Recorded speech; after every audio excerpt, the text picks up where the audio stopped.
جب آپ صلی اللہ علیہ وسلم نے مدینہ منورہ کا عزم کیا اور مسلمانوں نے وہاں ہجرت کی مکمل تیاری کر لی، تب قریش مکہ کو یہ تشویش ہوئی کہ مسلمان مدینہ منورہ جا کر زیادہ قوت حاصل کر لیں گے اور آپ صلی اللہ علیہ وسلم اسلام کی دعوت کو وہاں عام کریں گے۔ اس لیے انہوں نے مشاورت کی، اپنے سرداروں کو بلایا اور ان کو بٹھایا کہ اس پر رائے دی جائے کہ ہم اس دعوت کا سد باب کیسے کر سکتے ہیں۔ تو تمام سرداروں نے اپنی اپنی رائے پیش کی۔ کسی نے کہا کہ آپ کو قید کر لیا جائے، کسی نے کچھ رائے دی، لیکن ابو جہل نے کہا کہ آپ صلی اللہ علیہ وسلم کا نعوذ باللہ قتل کیا جانا ضروری ہے، اور اس کے لیے تمام قبائل میں سے ایک ایک فرد چنا جائے، سارے افراد مل کے آپ صلی اللہ علیہ وسلم کو شہید کریں۔ اس طرح یہ خون بڑھ جائے گا اور آل ہاشم یعنی آپ صلی اللہ علیہ وسلم کا خاندان تمام قبائل سے بدلہ لینے کی ہمت نہیں رکھتا، یا مسلمان اتنی تعداد میں نہیں کہ وہ تمام قبائل سے لڑ سکیں۔ لیکن اللہ تعالیٰ کو چونکہ کچھ اور منظور تھا، آپ صلی اللہ علیہ وسلم کی اصل دعوت اور آپ کی قوت کا مرکز جو ہے وہ اللہ تعالیٰ نے مدینہ منورہ کو بنایا، مدینہ منورہ جانے کا حکم دیا، اس لیے کفار کبھی بھی اس سازش میں کامیاب نہیں ہو سکتے تھے۔ تو کفار نے اپنے پلان کے مطابق ہجرت کی رات آپ صلی اللہ علیہ وسلم کے گھر کا محاصرہ کر لیا، اور تمام قبائل میں سے ایک ایک فرد وہاں پہ کھڑا ہو گیا۔ ان کا ارادہ تھا کہ جیسے ہی آپ صلی اللہ علیہ وسلم گھر سے نکلیں گے تو ہم نعوذ باللہ وار کر کے آپ کو شہید کر دیں گے۔ لیکن آپ صلی اللہ علیہ وآلہ وسلم نے حضرت علی کو اپنے بستر پہ سلایا اور انہیں یہ کہا کہ آپ اپنی امانتیں جو کفار مکہ نے ان کو صادق و امین سمجھتے ہوئے آپ کے پاس امانتیں رکھوائی ہوئی تھی، وہ امانتیں کفار کو، قریش مکہ کو یا مکہ کے رہنے والوں کو لوٹا کر ہمارے ساتھ مدینہ منورہ میں آ کے شامل ہو جائیں۔ آپ صلی اللہ علیہ وسلم نے حضرت ابوبکر صدیق رضی اللہ تعالیٰ عنہ کو ساتھ لیا۔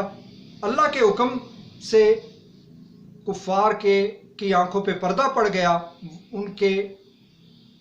آگے اندھیرا چھا گیا اور وہ آپ صلی اللہ علیہ وسلم کو نکلتا ہوا نہیں دیکھ سکے۔ اس طرح آپ صلی اللہ علیہ وسلم 3 دن غار ثور میں قیام پذیر رہے۔ یہ اہم واقعہ ہے ہجرت نبوی صلی اللہ علیہ وسلم کا۔ غار ثور میں آپ صلی اللہ علیہ وسلم کا قیام 3 دن رہا، وہاں پہ کیا کیا ہوا یہ سارا سبق میں بیان کیا گیا ہے۔ اب آپ نے ان مشکل الفاظ کو مد نظر رکھتے ہوئے ان کے مطلب کو صحیح طرح اخذ کرنا ہے، یاد کرنا ہے، تاکہ آپ اپنی طرف سے اس کی تشریح بیان کر سکیں۔ یہاں پہ کچھ الفاظ میں دوبارہ دہرا دیتا ہوں۔ آستانہ مبارک کا محاصرہ کر لیا، آپ کے گھر مبارک کا۔ اسی طرح اگلے پیرے میں ہے کہ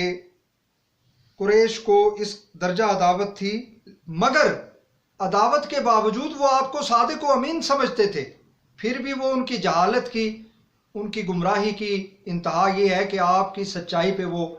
یقین رکھنے کے باوجود آپ کی دعوت پہ ایمان نہیں لائے۔ یہ ان کی بدبختی تھی۔ اسی طرح آپ نے حضرت علی کو فرمایا کہ تم میرے پلنگ پر میری چادر اوڑھ کر سو رہو، صبح کو سب کی امانتیں جا کر واپس دے آنا۔ یہ سخت خطرے کا موقع تھا۔ جناب امیر کو معلوم ہو چکا تھا کہ قریش آپ کے قتل کا ارادہ کر چکے ہیں، اور آج رسول اللہ صلی اللہ علیہ وآلہ وسلم کا بستر خواب قتل گاہ کی زمین ہے، یعنی حضرت علی کو وہاں پہ آپ نے چھوڑا، اور یہ اس بات کا عین امکان تھا کہ نعوذ باللہ کفار اندر گھس کر بھی صبح کے وقت حضرت علی کو آپ صلی اللہ علیہ وسلم کی ذات سمجھتے ہوئے اس بستر کے اوپر ہی قتل کر سکتے تھے کہ چونکہ آپ باہر نہیں نکل رہے تو ہم اندر جا کے قتل کرتے ہیں۔ اس لیے جب وہ صبح گئے تو کسی نے بستر کے اوپر سے چادر ہٹا کے دیکھا تو وہ حضرت علی تھے۔ تو گویا کہ حضرت علی نے اپنی جان پیش کی کہ ایسا ممکن تھا کہ کفار آپ صلی اللہ علیہ وسلم کے شبہ میں حضرت علی کو شہید کر دیتے، اس لیے حضرت علی نے ایک طرح سے اپنی جان پیش کی۔ گویا کہ وہ بستر جو ہے وہ قتل گاہ کا منظر بھی بن سکتا تھا۔ آپ چونکہ دلیر تھے، بہادر تھے، فاتح خیبر کے لیے وہ بستر کوئی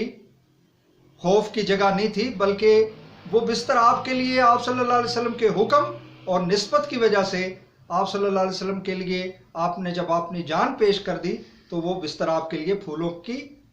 سیج ثابت ہوا، آپ کے لیے وہ ایک فرش گل تھا، یعنی پھولوں کا فرش تھا۔ کفار نے جب آپ صلی اللہ علیہ وسلم کے گھر کا محاصرہ کیا اور رات زیادہ گزر گئی تو قدرت نے ان کو بے خبر کر دیا، یعنی ان کی نظروں کے آگے پردے پڑ گئے، انہیں نظر ہی نہیں آیا کچھ کہ آپ صلی اللہ علیہ وسلم کیسے نکلے، کب نکلے اور کس طرف نکلے۔ بعض روایات میں ہے کہ آپ صلی اللہ علیہ وسلم نے سورہ یاسین کے کچھ آیات پڑھ کے اللہ کے حکم کے مطابق ان کی آنکھوں کی طرف مشت بار یعنی مٹھی بار مٹی پھینک دی تھی، جس کی وجہ سے انہیں کچھ بھی دکھائی نہیں دیا۔ تو آپ صلی اللہ علیہ وسلم وہاں سے باہر آئے، کعبے کو دیکھا اور فرمایا کہ مکہ تو مجھے دنیا سے زیادہ عزیز ہے، تمام دنیا سے زیادہ، لیکن تیرے فرزند مجھ کو رہنے نہیں دیتے۔ حضرت ابوبکر صدیق رضی اللہ تعالیٰ عنہ سے پہلے قرارداد ہو چکی تھی، یعنی آپ سے طے ہو چکا تھا کہ ہم فلاں وقت میں نکلیں گے اور ہماری منزل مدینہ منورہ ہے، اور راستے کے تمام تر انتظامات،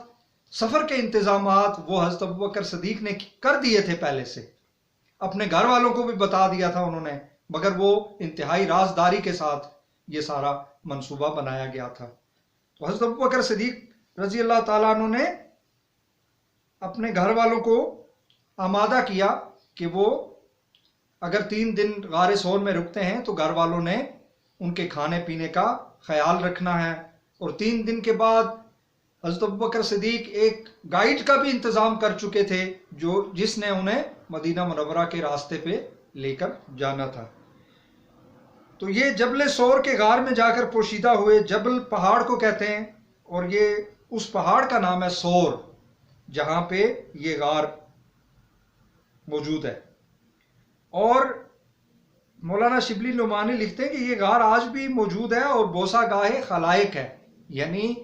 یہاں خلقت آج بھی جاتی ہے، مخلوق لوگ کثیر تعداد میں کثرت سے جاتے ہیں، اور بوسہ گاہ خلائق ہے، لوگوں کی محبت اور عقیدت کا یہ مرکز ہے۔ میں نے آپ کو پچھلے لیکچر میں غار ثور کی تصاویر، اس پہاڑ کی تصاویر آپ کو دکھائی تھی۔ حضرت ابوبکر صدیق رضی اللہ تعالیٰ عنہ کے بیٹے عبداللہ جو نوخیز جوان تھے، شب کو غار میں ساتھ ہوتے، یعنی وہ دن کو شہر میں جاتے، کفار مکہ کی، قریش مکہ کی پلاننگ اور خبریں لے کے آتے، آپ صلی اللہ علیہ وسلم کو اس سے آگاہ کرتے کہ کہیں ایسا نہ ہو کہ وہ پیچھا کرتے کرتے وہاں پہ پہنچ جائیں، اور یہی ہوا کہ وہ بالآخر شک کی بنا پہ غار ثور تک بھی چلے گئے، کچھ پاؤں کے نشانات کی وجہ سے، کچھ اور آثار کی وجہ سے، لیکن اللہ تعالیٰ نے وہاں پہ ایسا انتظام کیا کہ وہ جب وہاں پہ پہنچے تو مکڑی نے غار کے دہانے پہ، غار کے کنارے پہ جالا بن دیا تھا، جس کی وجہ سے کفار مکہ یہ سمجھے کہ ادھر کوئی بھی موجود نہیں ہے۔